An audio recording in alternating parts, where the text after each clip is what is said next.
It's Brian Preston, the Money Guy. Let's move on to Henry's question. I'm a 30-year-old tech worker in Seattle and make over $250K. How does the FOO change for high earners? Do you suggest saving 25%? Or how would you decide how much money to save and how much to enjoy? We talk about financial order of operations in the 9 steps a lot. Is there any concession or asterisk if you are a high income earner? Here's what I would say to you. The higher, and by the way, Henry also 30 years old, making over 250, crushing it, right? You folks out there are financial mutants. So thank you for letting us be a part of your financial life. When you have a high income, I'm going to argue that you have a heavier burden, right? Because what normally is associated with high incomes is a more inflated lifestyle. Now that's not always the case, but you said you live in Seattle. Well, we know that that's one of the areas in the country where things are pretty expensive. It's expensive standard of living. It's expensive for housing. There are things. So if Seattle's where you want to make a home and start a family and where you want to settle, the cost of living there is going to be higher, and the standard of living that you're likely to become accustomed to at that level of income is going to be higher than someone likely who makes a lower income. And the things that are in place right now, like Social Securities or for our older workers like pensions, aren't going to be there.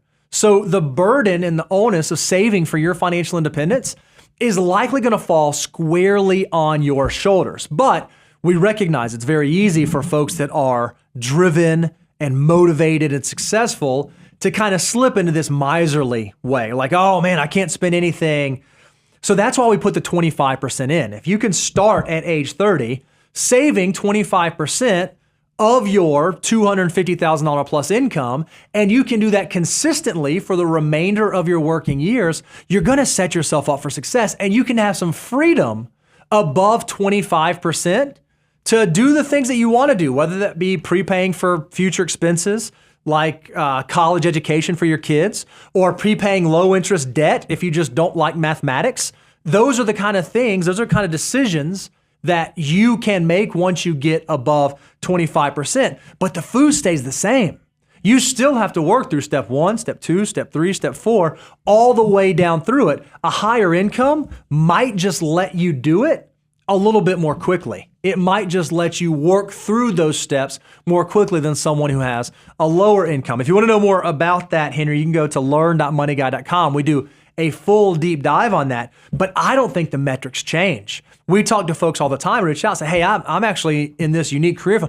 I make $1 million a year, but I haven't started saving yet. What should I start doing? And this sounds silly for someone with that income. We'll say, hey, you have your deductibles covered? Hey, what do your employee benefits look like? Hey, do you have any debt out? And we actually walk them through making sure that they are eating our cooking. We want them, no matter where you are in your financial life, to follow these steps because they are tried or true. Whether you're someone starting out at a lower income or you're someone well seasoned, the financial order of operations will give you the parameters to make sure that you stay on course. Yeah, I mean, the 9 steps are in that order for a reason, and it really does apply to a wide variety of circumstances and sets you up for success. So, Henry, hopefully that helps you out, gives you something to think about and apply. And thanks so much for your question.